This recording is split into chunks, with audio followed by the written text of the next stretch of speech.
Panworks, bringing ethics to life. Once again, hi everyone. Welcome to session number 2 of our ethics series on One Health and conservation. I'm Bernie Traversari, and I am the managing director of the Society for Conservation Biology North America. As a reminder, this series is being hosted by SVNA. For those of you that are not familiar with SVNA, we are a professional society dedicated to advancing the science and practice of conserving Earth's biological diversity. We essentially support anyone and everyone engaged in conservation in North America, which for our society means the US and Canada. And we do that in a variety of different ways. We provide professional development opportunities like today's session. We also host a number of research and publication journals that are available to society members and non-members. And we also host a biannual conference, the next iteration of which will take place this summer in Milwaukee, Wisconsin, and will be co-hosted with the Society for Ecological Restoration. So we do a lot, all in an effort to support those involved in conservation within our region. I would also like to point out that this entire series, as well as our past ethics series in 2025, is being organized in collaboration with PanWorks. PanWorks is an ethics think tank focused on the well-being of animals. We thank PanWorks for their work in helping us design and implement this series, and look forward to collaborating with them in the future. A brief reminder that if you are not a part of SVNA, we always encourage folks to join our society. You can do so for free. We have a new associate membership that is available to anyone that needs it, and it provides you with a number of benefits that you're able to access. And those include access to our journals and also discounts for our conference and other conferences, including our International Congress. So please join. I will also add all relevant links, including our membership link, to the chat after I'm done with this brief introduction. Okay, so another brief reminder. This webinar series is focused on exploring the topic of One Health as it applies to conservation. Our first session about 2 weeks ago covered the basics of One Health.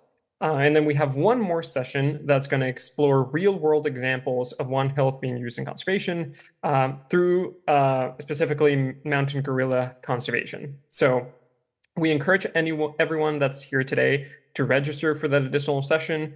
The registration link can be found on our website, same place you find the registration link for today's session. And we look forward to seeing everyone in a couple of weeks. Okay, last bit from me. It is my pleasure to introduce today's speaker, Fred Koontz. Fred is a member of SCBNA's policy committee, and he is also an emeritus fellow at PanWorks. Fred today will be talking about the historical and practical considerations for One Health project, so providing more of a historical perspective of One Health as it has been applied to conservation. Fred, thank you so much for being here today and for leading today's presentation. I'll pass it on to you. Thanks, Bernie. Well, first of all, thank you everybody for coming today and zooming in. I had to laugh when Bill and Bernie asked me to talk about the early history of One Health and how that early history might inform your projects today. Because when I was a child, my mother was a history buff, and she was also an 8th grade American history teacher. And so she insisted that on our summer vacations, we had to go visit historical sites. So to me, this was like a complete waste of a summer vacation day. So I have to say that now that I'm in my 7th decade of life, history is much more interesting when you lived it. And so I'm lucky that I had a 50-year career, really. I was one of those high school kids that got inspired by the first Earth Day. And I ended up getting a PhD in zoology and then found a career working in wildlife conservation. I like to say from A to Z. I worked from academia as an adjunct at Columbia University, but then I worked in zoos, curator of mammals at the Bronx Zoo, field director at the Woodland Park Zoo. And along the way, I worked in nature centers. And so I really had a chance to experience all the different aspects of wildlife conservation and watch the profession and the interests expand over the last 50 years. So today, what I want to do is really highlight from 1984 to 2004 when I worked at the Wildlife Conservation Society. At the time, I was at the Bronx Zoo as a curator and a research director. And then later at Wildlife Trust, which was involved in the formation of conservation medicine, which helped lead to One Health. And so I want to really review some of the historical foundation, but this is really a personal reflection, really more that I was in a position to be an observer of lots of discussions about when we started really kind of linking conservation, biodiversity conservation, and human health and animal health. And the idea of kind of going through this history is to come up with some considerations for implementing contemporary One Health. One Health is, it's a big idea. It's a framework or a paradigm. And it's not the only conservation paradigm, of course. There's been, many. The protected area management really could be thought of as a conservation paradigm. And, it evolved into national parks, conservation easements. Biodiversity hotspots was a paradigm. Community conservation. I mean, there's been many. And One Health is one of those paradigms. And over my career, one thing that I noticed about conservation paradigms is they often emerge in a context. They often hatch in the hive. And what I mean by that is that most of these ideas really weren't the result of like one person coming up with the idea, but that they were built on the ideas of others. Conservation paradigms like One Health, they evolve and change with time. They reflect the adopter's values, but often covertly that the values we seem to have in conservation biology somewhat of a fear of talking about ethics. And they all require language clarity. So let's keep these in mind as we move on today to talk about One Health. The context. If you look at this slide and kind of jog your memory of the times that led up to One Health in the early 2000s, start in the upper left-hand corner. After World War II, conservation organizations began to develop. Nature Conservancy in 1951. Of course, Rachel Carson's Silent Spring book was really a book that helped motivate people towards conservation. Worldwide Fund for Nature started in 1961. And then by 1970, I was in high school, and that's when I really got inspired. I was one of those Earth Day babies, I guess, that was inspired, and the public started hearing about conservation and ecology. Of course, the 70s were when the environmental laws like the Endangered Species Act, Air and Water Clean Act developed. 1981 was when Michael Soule edited his book on conservation biology. And the Society for Conservation Biology started in 1985. And all of you that were around in those times working, remember we talked about habitat loss, invasive species, overexploitation, climate change, and pollution as sort of ideas. By the time we got to the 1980s and 90s, we really started to address the problems, and we came up with all kinds of different solutions. Again, things like biodiversity hotspots, protected area management.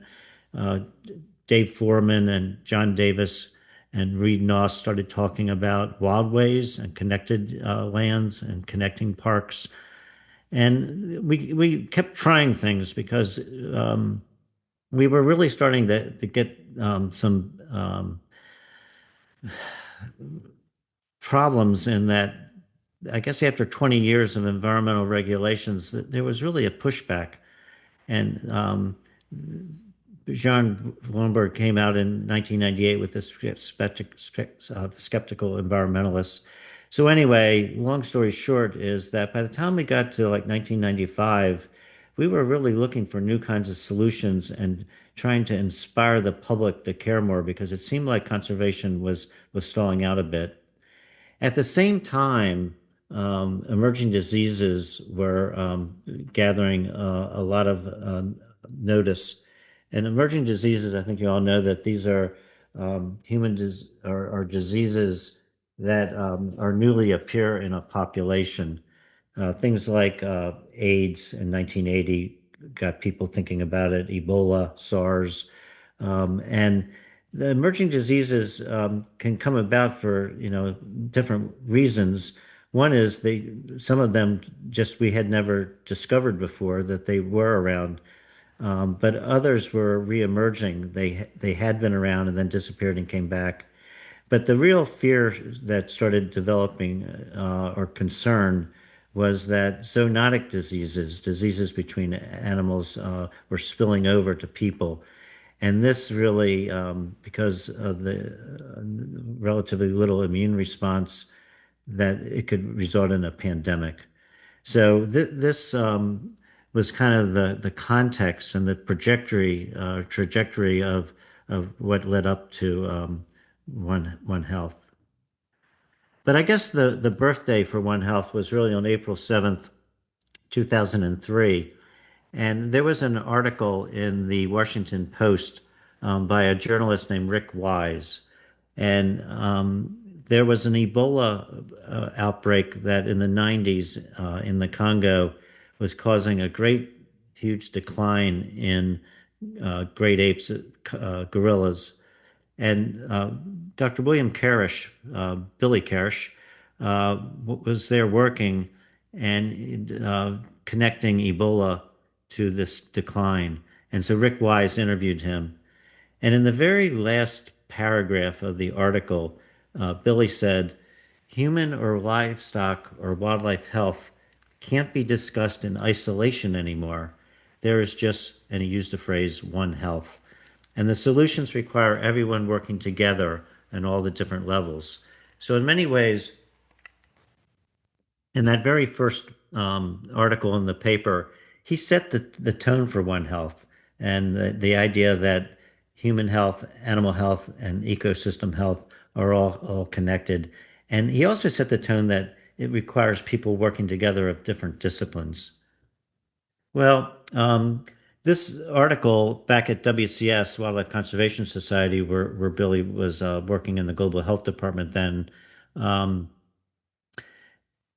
it got a lot of play in that they thought they could build on this. And Billy and some other folks at WCS put together a conference that was hosted at Rockefeller University. And Billy called it One World, One Health. And it brought together human experts to discuss current and potential movements of disease among human, domestic, animal, and wildlife populations. But I want to give a historical aside about the field veterinary program at WCS. There was a veterinarian who unfortunately passed away in 1990, and his name was Emil Daszak. And Emil was the Bronx Zoo veterinarian and chief veterinarian. And Emil saw the potential really of veterinary medicine being more involved in conservation. At that time, the Bronx Zoo was part of the Wildlife Conservation Society, which has the Bronx Zoo, it has 3 other city zoos, an aquarium, and now a very large field department. At that time, it was more modest. And he started a field veterinary program. And actually, Billy Karish was the first field vet, but there would be others, Steve Savosky, Sharon Deem, and others. And it's just a reminder that sometimes you can start a program that can veer off in directions that you never imagined. So a shout out to Emil. Unfortunately, he died at only age 49. So anyway, back to the meeting. And the conclusion of this meeting was that a broader understanding of health and disease demands a unity of approach achievable only through linking together human, domestic animal, and wildlife health. And they used the phrase One Health. The meeting also adopted 12, because the meeting was in Manhattan principles.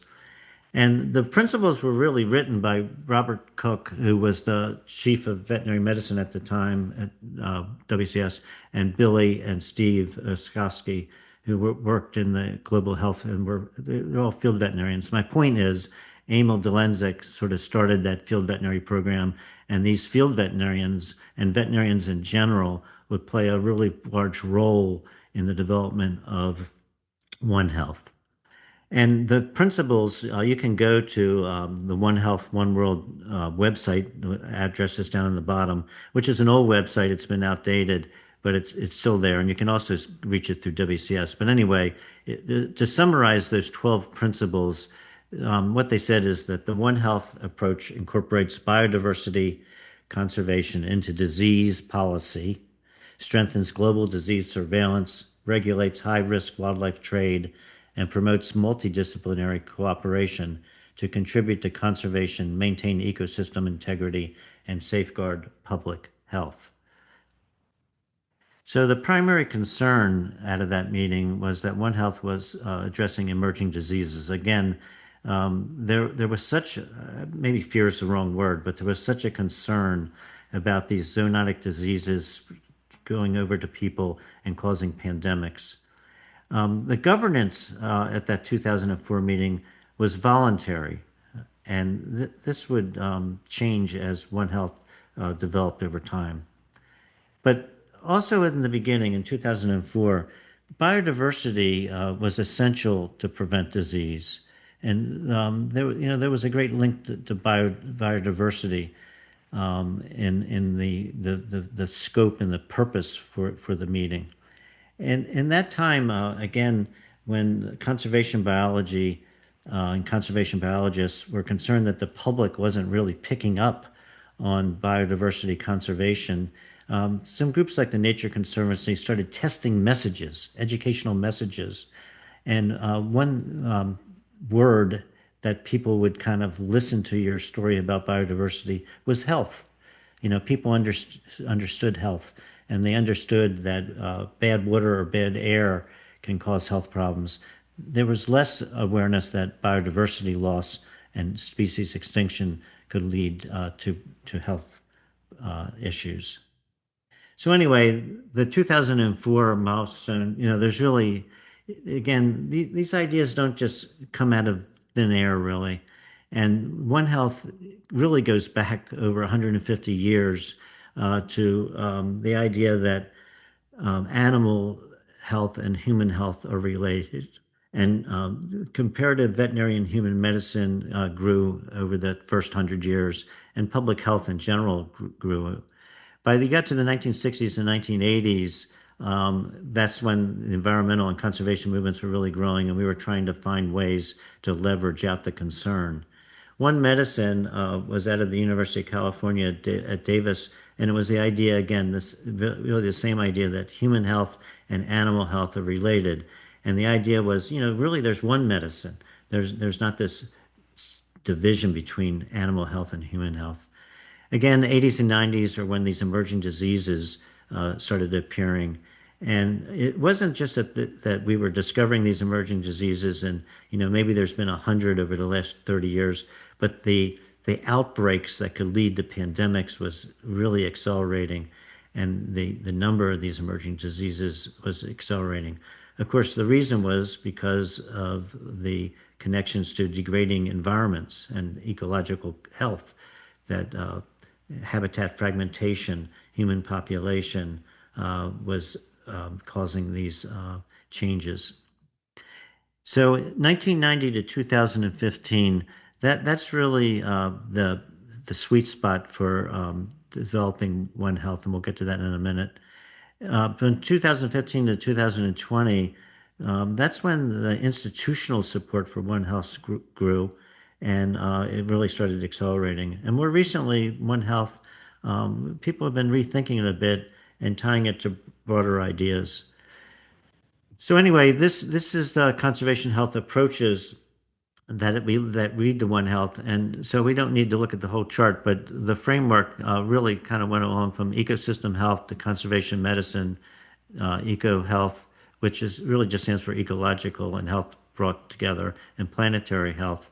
But a couple of things is that in ecosystem health, if you put your eyes on the yellow text, was ecological functioning through systems and interdependence. Conservation medicine in 1996, an important advance was the Consortium for Conservation Medicine, which was the first time really that institutions got together to really try to better improve the collaboration between public health physicians, veterinarians, ecologists, and conservation biologists. And this was a consortium of the Tufts Cummings Veterinary School, School of Veterinary Medicine, the Harvard Medical School, and Wildlife Trust, and eventually also the Bloomberg School of Public Health at Johns Hopkins. And also at the same time period, that WCS Field Vet program was talking about conservation medicine also.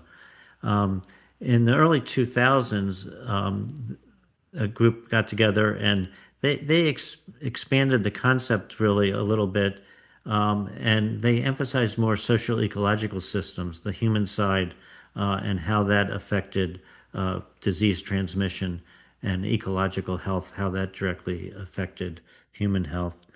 One Health, it really ended up being really like an umbrella term, and many kinds of health.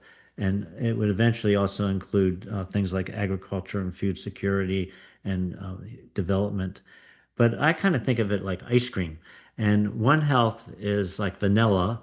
And then there's different flavors, but with slightly different emphasis of the way they're framed, what their purpose is, and also what their values are. What is it that they're really trying to accomplish?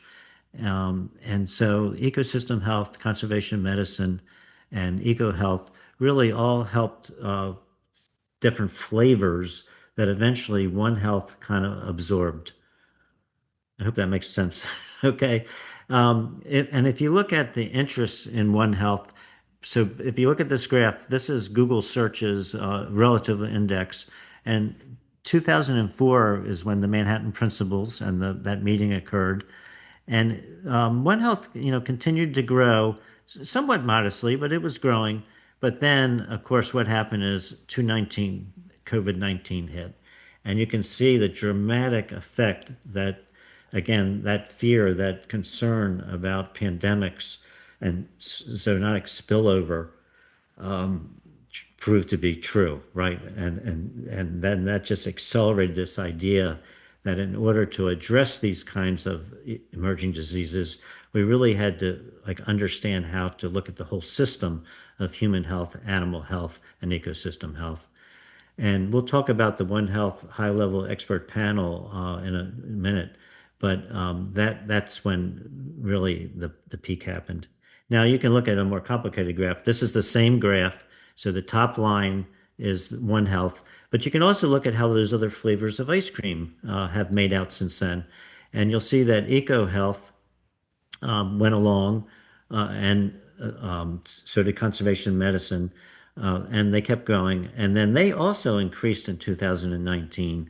Planetary health was a newer concept that didn't really get going until 2015, and it has increased. And conservation medicine now, so the lines are the One Health, Ecohealth, then planetary, if you look at the right side, planetary health, and then conservation medicine. My point is that all these flavors of ice cream are there.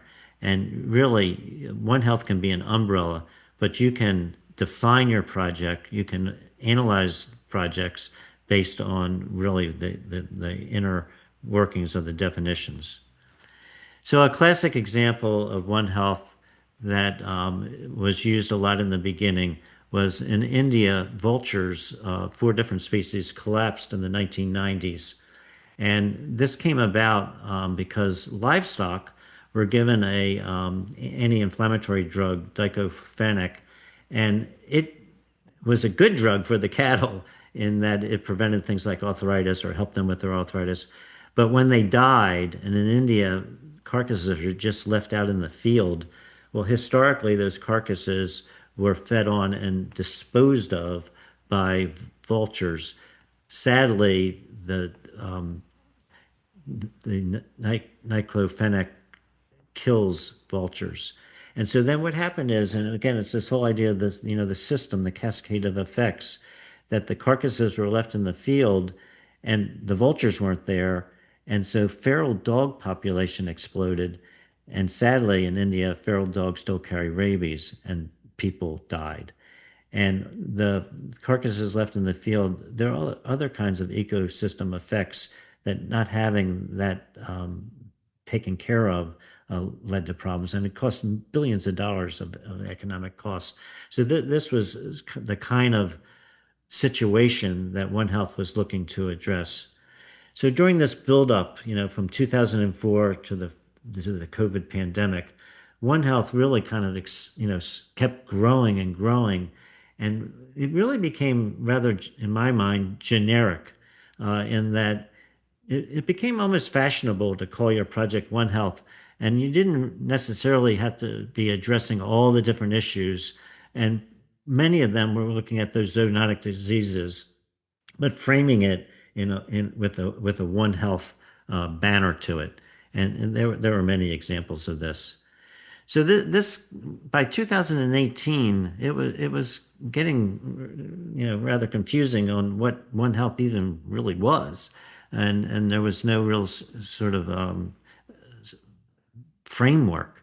So the World Bank did a project, and they produced a framework that they thought would help strengthen human, animal, and environmental public health systems. And it's a great reference to look at. It's 172 pages, but the kinds of things that you start to see kind of subtle changes in what One Health addresses. And in this document, it really helped institutionalize One Health. It was no longer just sort of a voluntary approach, but that major government institutions and development organizations were developing the framework together. And the idea was that, having this more rigorous framework, you would do better to prevent, detect, and respond to disease threats. But one change that's noticed in this is that, One Health, it was no longer just about the interdependence of the three kinds of health, but it really became a public health and development environmental strategy. The idea of another kind of paradigm that came out in the 80s was the idea of sustainable development. And so this sort of got merged into One Health, that sustainable development and the environmental strategy. You notice it wasn't necessarily ecosystem health, but it was that, all these emerging diseases, one way or the other, there were human actions that was causing the change in the ecology. And really, it was all about the ecology of disease was changing. So to address all this at the same time, you could address public health. You could have better, more appropriate development, especially in the international situation. And so the focus really out of the framework was to detect outbreaks early. That was the other thing. So we started talking more about monitoring using sentinel species, for example, prevent spillover at the source. So again, the emphasis was, get out in the field, be there, figure out what's going on, and prevent at the source before it could spread and become a pandemic. And it was all about reducing health. And the other thing that you noticed is, I guess it's always the case, the economic impacts were really starting to be appreciated. That vultures dying in India, it was billions of dollars that was the result. So by 2018, it was, I guess, good timing or bad timing, whatever, because then in 2019 was COVID. And now, things were really accelerating. And again, that institutionalization, there's a cooperation of four groups on the international stage: FAO, the World Organization for Animal Health, World Health Organization, and the UN Environmental Program. They have a quadripartite collaboration to promote health and environmental sustainability. And they put together an advisory group in 2021. Again, by now, the pandemic, 2019, 2020, 2021, really the wake-up call on just how serious these emerging diseases and just how serious it was not to have a One Health approach. and they put together a high-level expert panel. So again, we see a new definition emerging. And again, each time that One Health, what I want you to pay attention to today is how sort of those original 2004 and conservation medicine and Ecohealth, how those different flavors, they got changed. They kept changing the flavor of what One Health really was. And so the high level panel came out in 2022 with the paper, and we'll read it. An integrated, unifying approach that aims to sustain balance and optimize the health. That was a change, to optimize the health of people, animals, and ecosystems. It recognizes the health of humans, domestic and wild animals, plants. Okay, we realized it isn't just about animals, right? It's about biodiversity. And the wider environment, including ecosystems, are closely linked and interdependent. The word ecosystems got put back in from environmental management, so that was interesting. The second part of the definition of One Health from the high-level panel was that the approach mobilizes, again, we see multiple sectors, this idea of transdisciplinary disciplines and communities. Communities, in the evolution, who is on the team?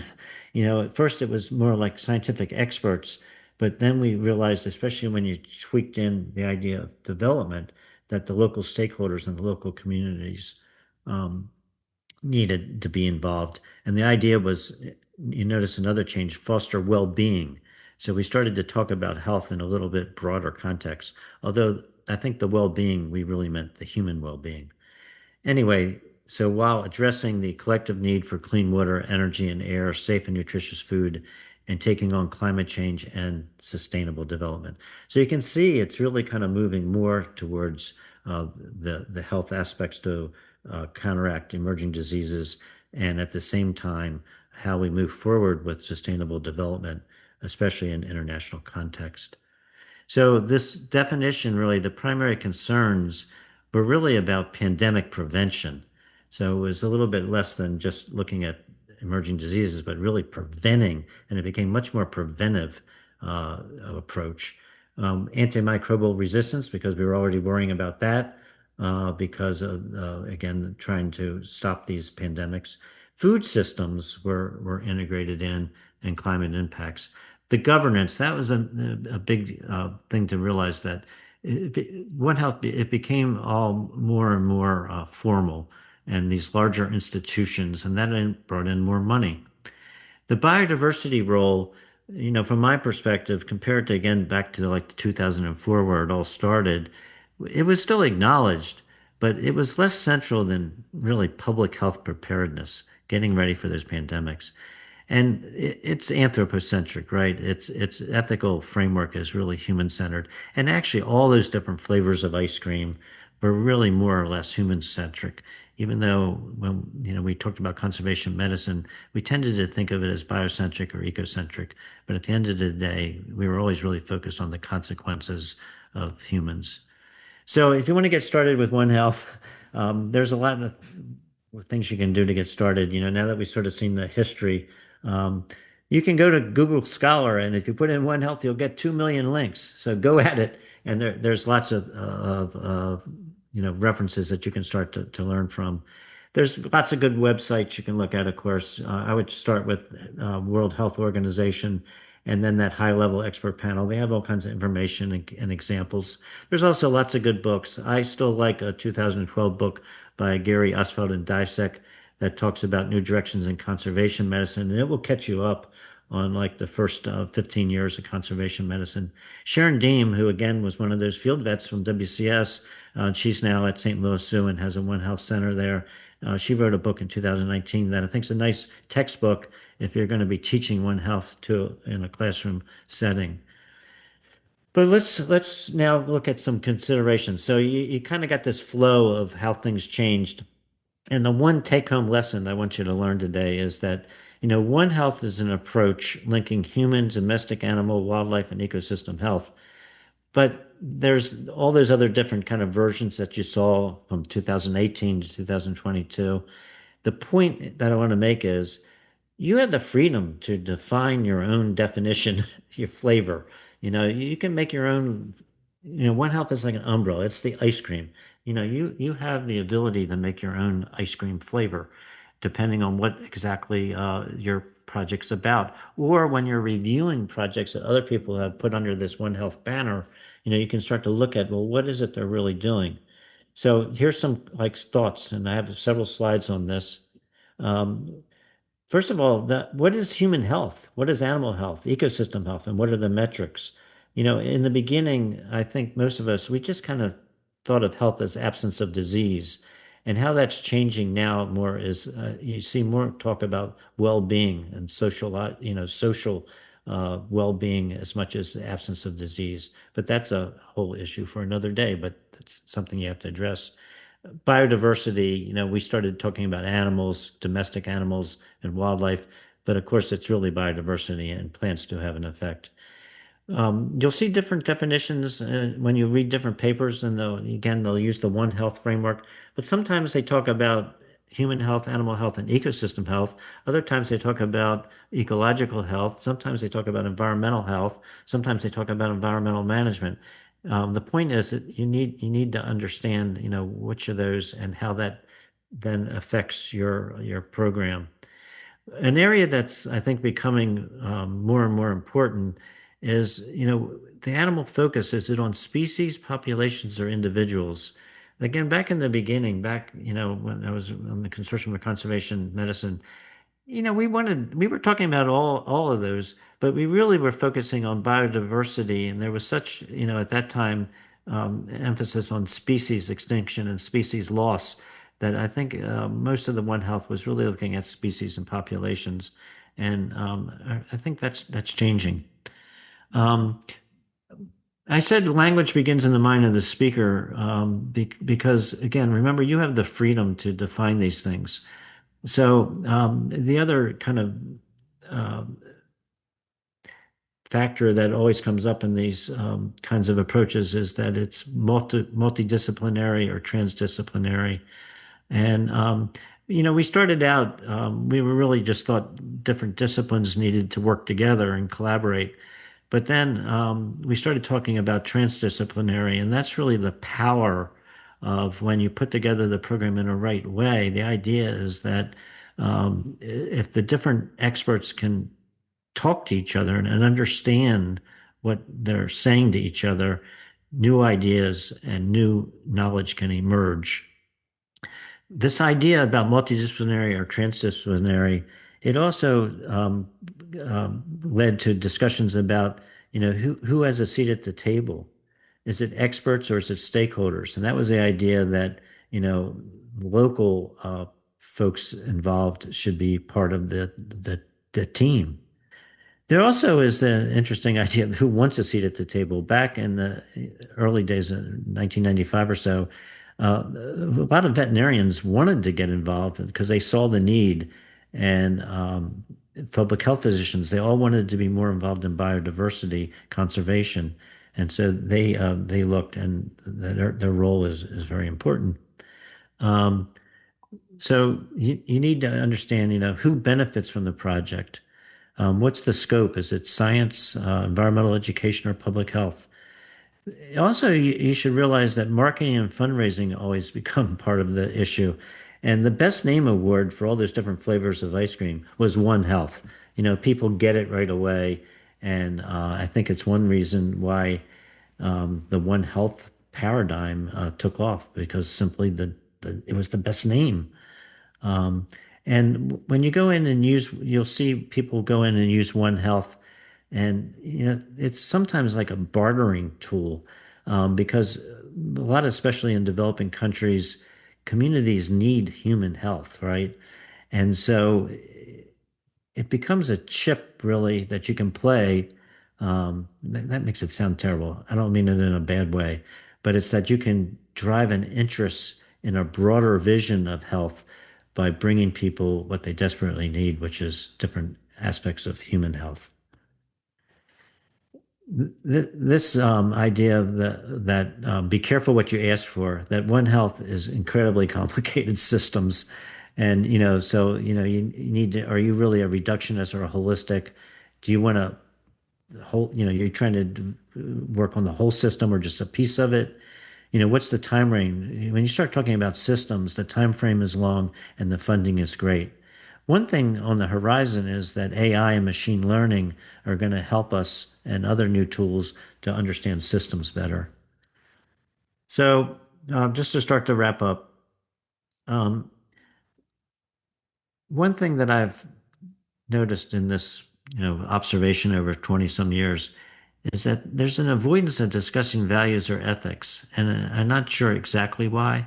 I think we just never really kind of appreciated that policy comes about from facts and values. And again, because of the conservation biology really taking a very hard approach at science and research, we kind of thought science was the answers and didn't realize the connection to policy and actually changing things on the ground.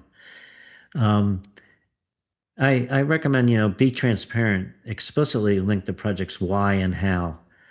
Because again, a lot of times we kind of get started and just sort of assume that the people that we're going to work with are going to have the same why and how.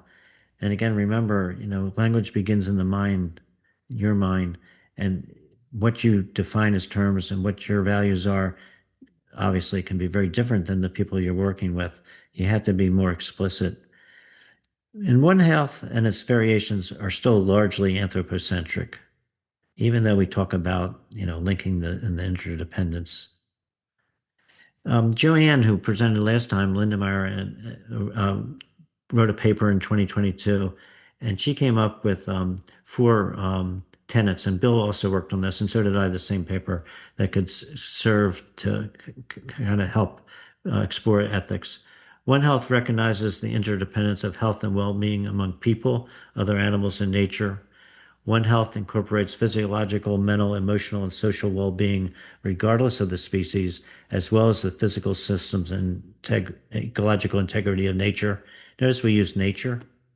One Health strives to achieve optimal health. Again, you're seeing that simultaneously for humans, other animals, and nature, and accommodates trade-off and may not privilege only humans. That's a big deal. One Health acknowledges scientific uncertainty and our limited understanding of a complex and changing world.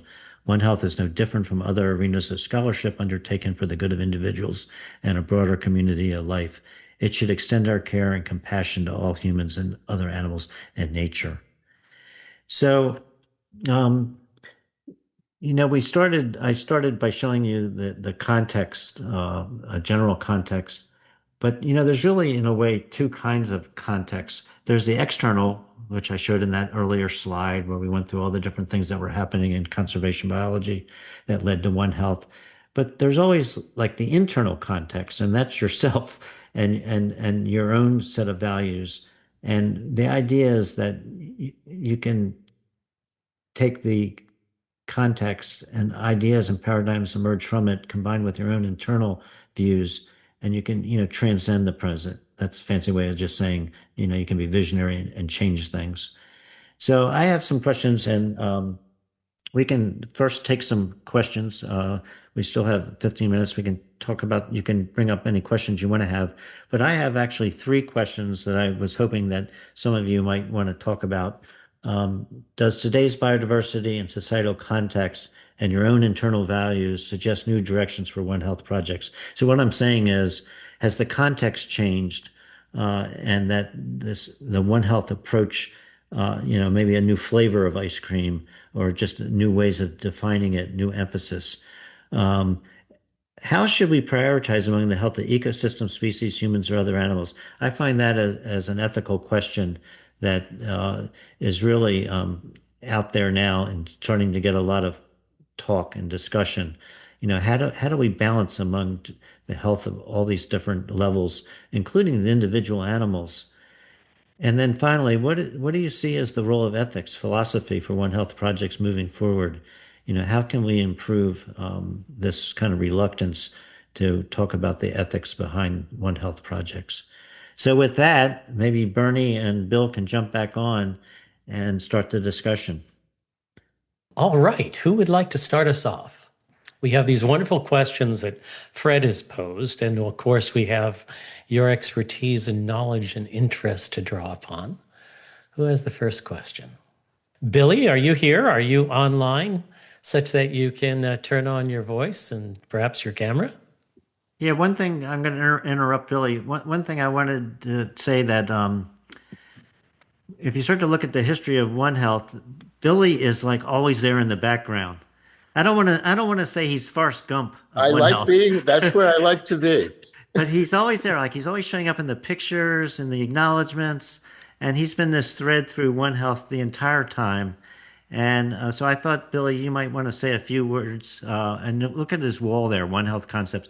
You might want to say a few words about, play off some of the things I said, some of the things I didn't say that I should have said, and kind of get the conversation going today. I loved your presentation, Fred. That was really a great review. So congrats on pulling all that together. It was really excellent.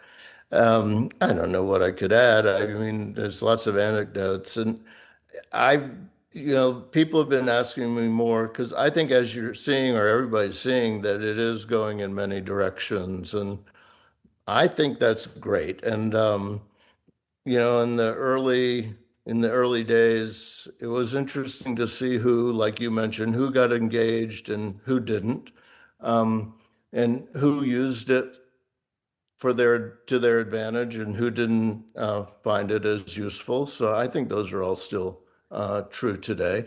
Um, and of course, I was very naive in the beginning.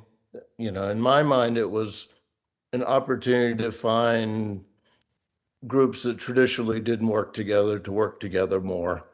Even if we didn't have the same goals or we didn't have the same mission, maybe the big mission statement, but a few of the steps along the way would be mutually beneficial. So I was thinking a lot about collateral benefits of working with others, even though they weren't actually trying to achieve the same thing. So, my experience, working a lot with the Defense Department, clearly their goal was not our goal.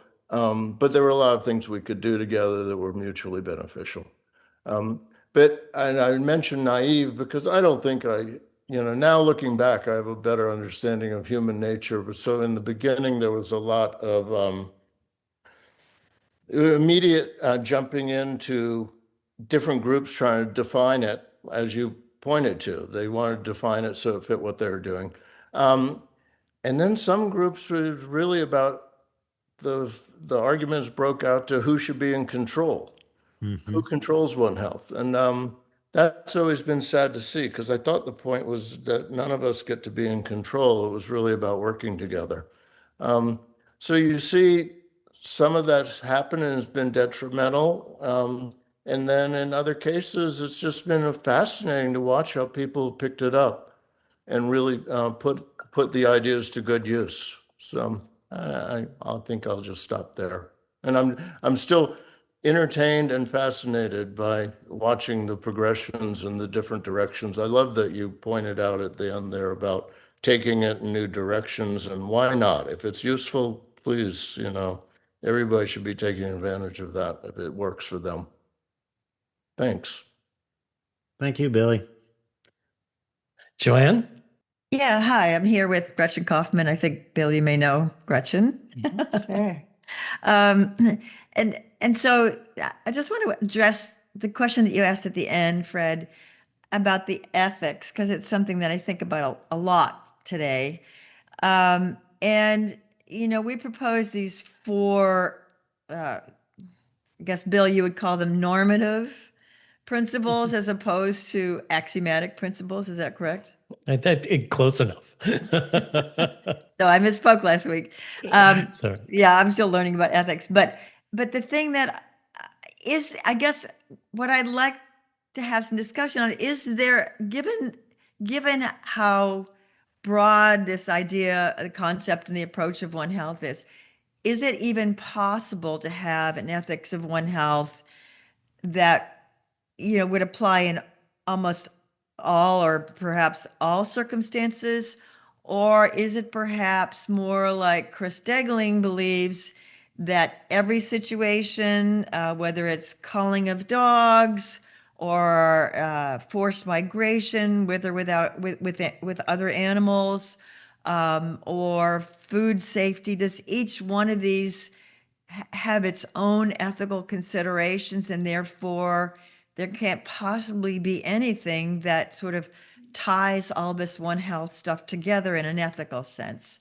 I would really love to hear some other people's opinions about this, because I think about it all the time. And anyway, yeah, so I'm going to leave it there. What do you think, Fred? Well, first of all, I want to say hi to Gretchen. Gretchen was a colleague that was on the Consortium for Conservation Medicine back in what started in 1996 and was headquartered for a while at Tufts, where Gretchen was. But that's why I was trying to today emphasize that language begins in the mind of the sender. And so what I mean by that is I think the projects need to be clear on what the project is about, what the purpose is, what the why is, the how, and the ethical framework for that particular project. So, I guess we can still have this banner of One Health, but I think what's most important is that within the projects, you realize, what it is you're really trying to accomplish and what the values are for that techniques and, the how, the methods you use. But I know what you're saying. Yeah, I guess something that I'm going to be suggesting in an editorial, which I don't think we have now. If you do say a scientific project, say you're using non-human animals in some laboratory research, you have to say, "Yeah, we submitted to the ICOC and blah blah blah blah blah." Or if using human subjects, I'd really like to see something similar applied to projects that are called One Health. What are those types of principles, human subject research, Animal Welfare Act types of principles that govern research in certain species of animals? I'd like to see people clarify what are the ethical considerations that they bring to these individual projects. I'd like to see a statement like that goes along with One Health projects and research in particular. What do you think about that? Well, Billy was another thing he was in was the World Bank's operational framework, which in a way was the idea of trying to standardize things more. I don't think they dove too deeply into like ethics. Maybe I'm wrong, but that was the idea of an operational framework. So I think you're right, Joanne. I think what you almost need is part of an operational framework, an approach to how you define the values that are driving your project. So it could almost be like a companion document, and then I guess it's the recipe for the ice cream, right? And that recipe should be not just the operational framework, but it should be what's driving you to take that approach, because the approach is so large, right? And that gets back to again the flavor. Conservation medicine was really more about ecosystem health, human health, and animal health, because it together created ecological health, and ecological health eventually created a better world to live in. Yeah, Billy, you were right. We were younger in those days, weren't we? And like we were really pretty damn idealistic, right? I mean, we really thought we were like creating a healthy world. While I'm thinking of it, though, one thing that I think is that we really missed was a lot of the One Health leaders came from the Eastern United States. At the same time, the Western United States had some really great thinking about environmental sociology. And when we were forming those teams, there was a reluctance to really look at the human dimension completely. I really wish, like people, I got this book right here, people like William Catton, who wrote Overshoot. I wish like he would have been part of the team in the beginning, because, we were kind of had a reluctance, not only of ethics, But in a way, we also had a reluctance of looking at some of the really overarching big problems. And so I think that was a mistake. I'm drifting now, I'm blabbering, but I think that the framework always has a human ethical side to it. It's just that, that picture in my slide, that slippery slope. So many times when you start talking about ethics, it's a slippery slope, and whatever. Billy, I see your hands there. Thank you. A question really kind of for Joanne about what it means and how to implement it. I think, like Fred mentioned with the World Bank, when we did that framework for them, it ended up directing, now they tell me over $3 billion of Wow. World Bank funding has gone through the filter of that framework. And I think internally at the bank, they have their own ethical frameworks that also have to be met in that process. I don't know if they're good or they're bad. If you think about the 50-year history of the World Bank, I don't know how it compares modern day. But I'm wondering too, I guess my question, Joanna, is this like becomes a regulatory thing that when you propose a ethical framework and who, once again, who controls that and who enforces that? And is that, though I think it could be added, you could get that added to the funders. If funders are making those decisions about what to support and what not to support, and maybe there's a place there to give them an ethical framework to work from. And that generally, I hate to also sound so capitalist, but money tends to drive a lot of direction in what we can and can't do without it. Yeah, it raises this question about whether ethical banking is an oxymoron. But of course, we can joke about that. But at the same time, budgets are moral documents. They're laden with the values that people bring to building those budgets and what gets done in the world using resources.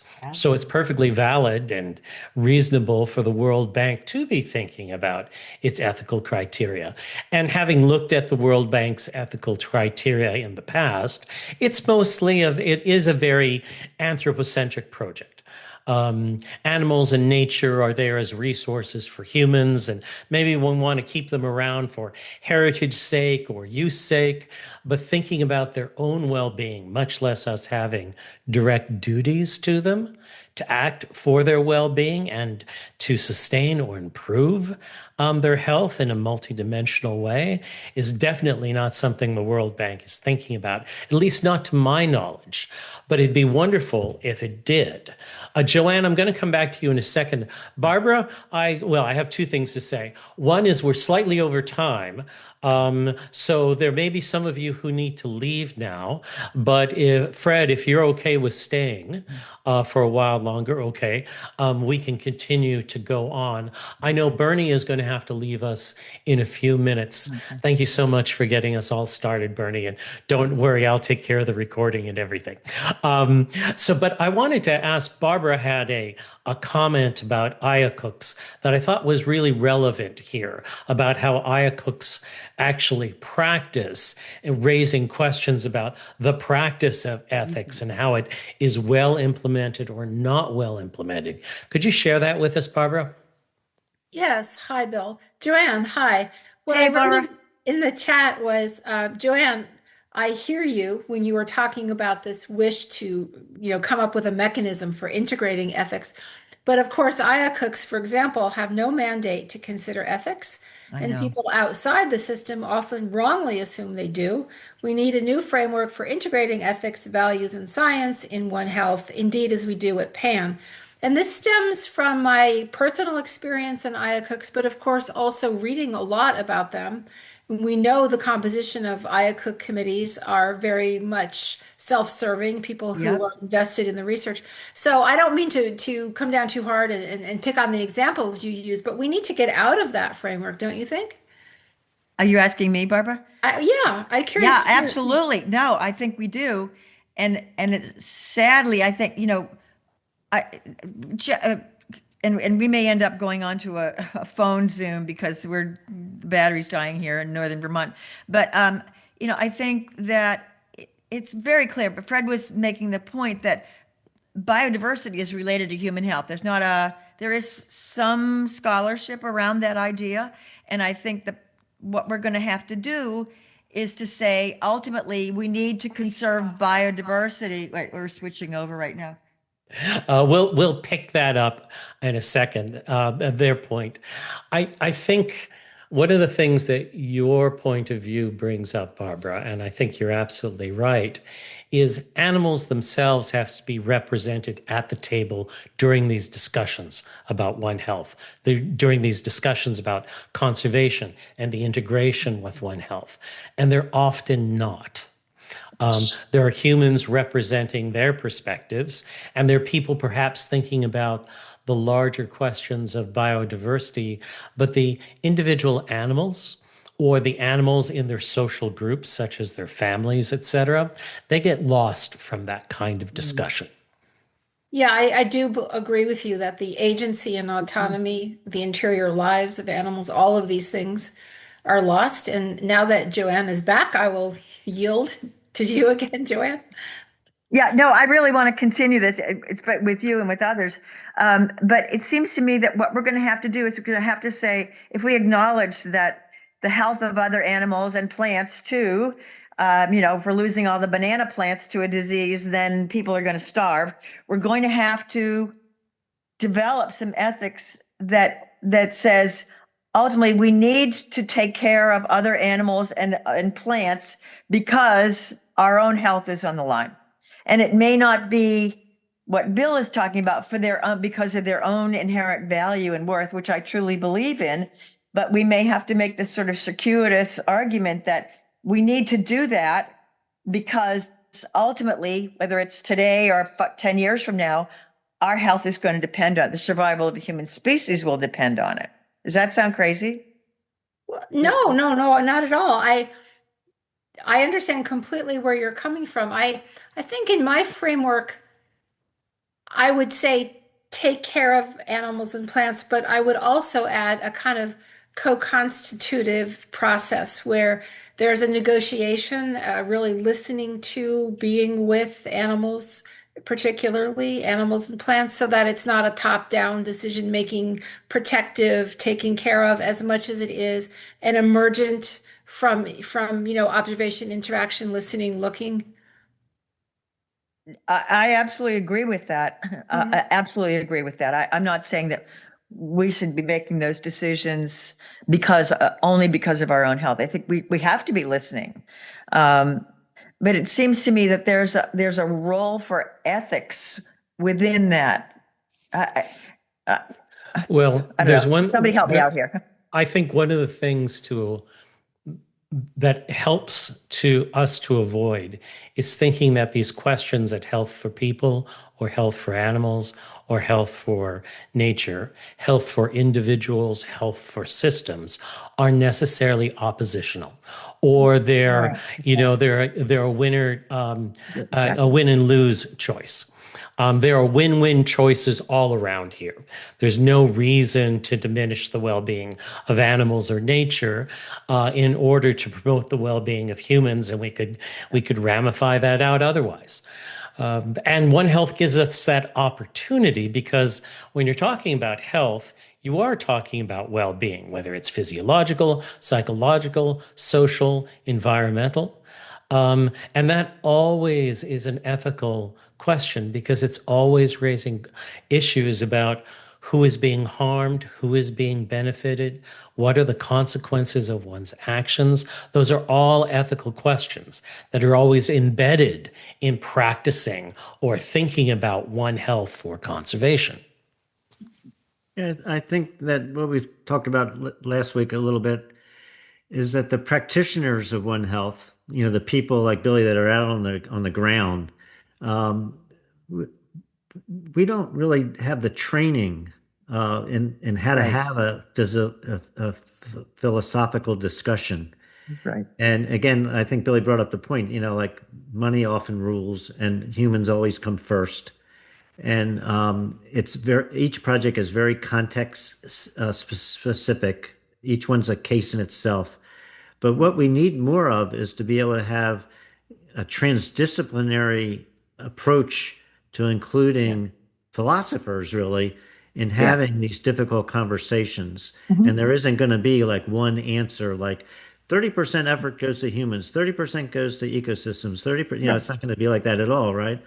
But what we don't really have is, again, it's so hard to get different experts together, and philosophers are one set of experts that really haven't been in the discussion in a practical approach, in a practical kind of ethics. You're absolutely right, Fred. We include social scientists, anthropologists, but rarely have, if ever, have philosophers and ethicists been involved in those discussions, in that multidisciplinary, transdisciplinary approach. You're right. It's changing though, and I think part of the reason is because medical ethics has gotten so much stronger in the last 30 years. In general. And I think that now, again, making those links between medical, more traditional medical ethics and then including the One Health along those lines, if you can get some of those medical ethicists to look beyond humans, that is. I know we're kind of going over. I don't want people to feel obligated to stay here. Bill, is there any? Do you see any people that haven't spoken? Is there anybody that hasn't really said much? I see that Teresa mentioned about the idea that maybe some of the anthropomorphism, is that a word, can be lessened by a community-based approach, and I think you're absolutely right. Again, that could help. Again, we kind of went into this thinking everybody had to be an expert.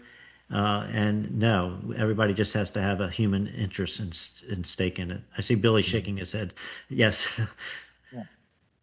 Well, then why don't we go ahead? I was just going to say, I think we'll see more of that from Dr. Klemens Zukosoka when she gives her presentation. Yes, we're looking for that. So just to wrap us up here, we started out with Joanne's excellent presentation, which gave us a theoretical overview. We've had a very sort of practical, historical contextualization from Fred. And then we're going on to Dr. Gladys, who's going to give us a very practical instantiation of One Health as applied to mountain gorilla conservation. So we're intentionally trying to do that praxis we talked about originally, trying to bring theory and the actual practice together. So it's not just so this ethics stuff isn't all just talking heads. And I'm really looking forward to the next version of this. Thank you so much, Fred. This has been really, really helpful and really interesting. And thank the rest of you for joining us today. We look forward to seeing you again. Yeah. Thank you. Thanks, everybody. PanThinks is a production of PanWorks, an ethics, science, and policy think tank for the well-being of animals. It is edited and produced by Gary Shear with the help of Bill Lynn. To learn more about PanWorks, visit our website at panworks.io. To donate to our work, please visit our support page on our website. Until next time, this is PanWorks, bringing ethics to life.